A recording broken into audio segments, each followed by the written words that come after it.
Welcome back to Disneyland Hotel Diaries. All right, let's be real. Picking a hotel for your Disney trip can be a huge headache. Today, we're diving deep into an option that is literally steps from the park, the Desert Palms Hotel and Suites. We've done the digging for you, gone through all the reviews to get the full story, the good, the bad, and the maybe deal breakers, so you can figure out if it's the right choice for your crew. So, here's our game plan. First up, we're going to talk location, which is, spoiler alert, this hotel's biggest claim to fame. Then we'll take a look inside at the rooms and one really big perk. After that, it's time for perks versus quirks, weighing all the pros and cons. And finally, we'll give you the final verdict and some pro tips for your stay. Let's get into it. Okay, first things first, location.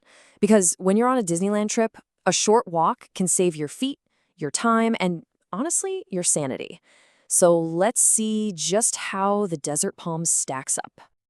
Right off the bat, it scores a fantastic 89 out of 100 for walkability. Now, that's not just some random number. It's a promise of some serious convenience. But what does that actually look like on the ground?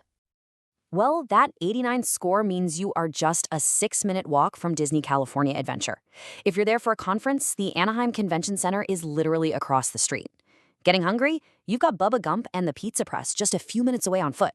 And for those things you forgot to pack, there's a CVS and a 7-Eleven super close. I mean, having all of that right at your fingertips is a massive, massive win. So, the location is obviously a huge plus, but what about when you're actually in the hotel? After a long day in the parks, you need a good place to crash, so let's check out the rooms and the one feature that everybody seems to talk about. You know, one of this hotel's biggest strengths is the variety it offers, especially for families. It's not just a standard 2-queen room. You've got options like the U-Haul Kids Suite, which has bunk beds, and any parent knows that's a total game changer. For bigger families, the Sahara condo has a full kitchen, and the Kalahari Suite can sleep up to 8 people. For so many of us, having that extra space is an absolute must. But here it is. This is the main event. The one thing that pops up in the reviews over and over again, the reason a lot of people book this hotel, a free hot breakfast buffet. Look, in a place where a single meal inside the park can cost a small fortune, starting your day with a big included breakfast is an incredible value. And guests seem to really agree.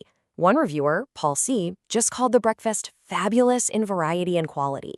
He also gave a shout out to the staff and the rooftop patio where they serve it. So we're not just talking about free food, we're talking about a really solid start to your Disney day. All right, let's get real. No hotel is perfect, right? It's always a good idea to weigh the good stuff against the not so good stuff before you click book. So let's break down the perks you're going to love versus the quirks you might have to live with. Let's start with the wins. So besides the killer location and breakfast, guests consistently rave about the A-plus staff. Super friendly and helpful. The heated pool and hot tub are, of course, a big hit. We already talked about those fantastic suite layouts. And the hotel gets really high marks for being clean. These are all really, really solid fundamentals.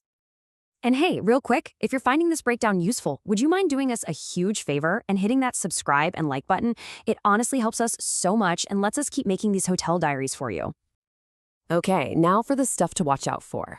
And we'll start with a classic trade-off. While that awesome breakfast is free, the on-site parking is not. And that's not the only thing you'll want to keep in mind. So besides the parking fee, there are a few other quirks. A lot of reviewers mentioned the decor feels a little dated, and some of the furniture and finishings are showing their age. A few guests have also said you can hear noise from the hallways pretty easily, and there were some reports of frustrating issues with booking or extra charges, so it's probably a good idea to double-check all your confirmations.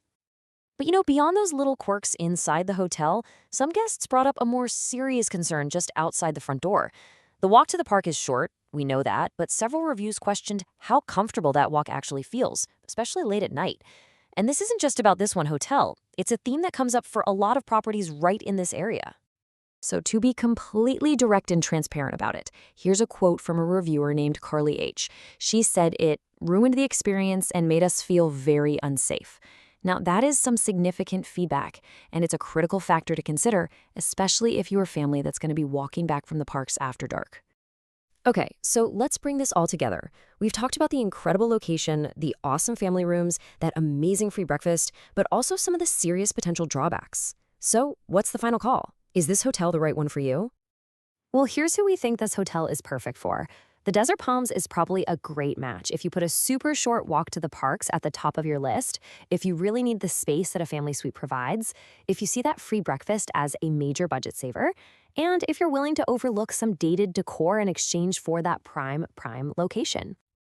And hey, if you've listened to all this and decided, yep, this is the hotel for me, we've got a few pro tips that we pulled straight from what other guests have said to help make your stay as smooth as possible. First, book one of those great suites like the Yuha or Kalahari to really get the most space for your family. Second, have a breakfast strategy. You gotta get down there early if you want to beat that mad dash before the parks open. Third, make sure you budget for that daily parking fee so it's not a surprise at the end. And finally, and this is the most important one, just stay aware of your surroundings, especially if you're walking late at night. So ultimately, it all boils down to this one question. Is a fantastic breakfast and an unbeatable location worth the trade-offs in modern decor and the potential safety concerns of the walk? That's really something only you can answer for your family. Thanks so much for joining us, and we'll see you in the next diary.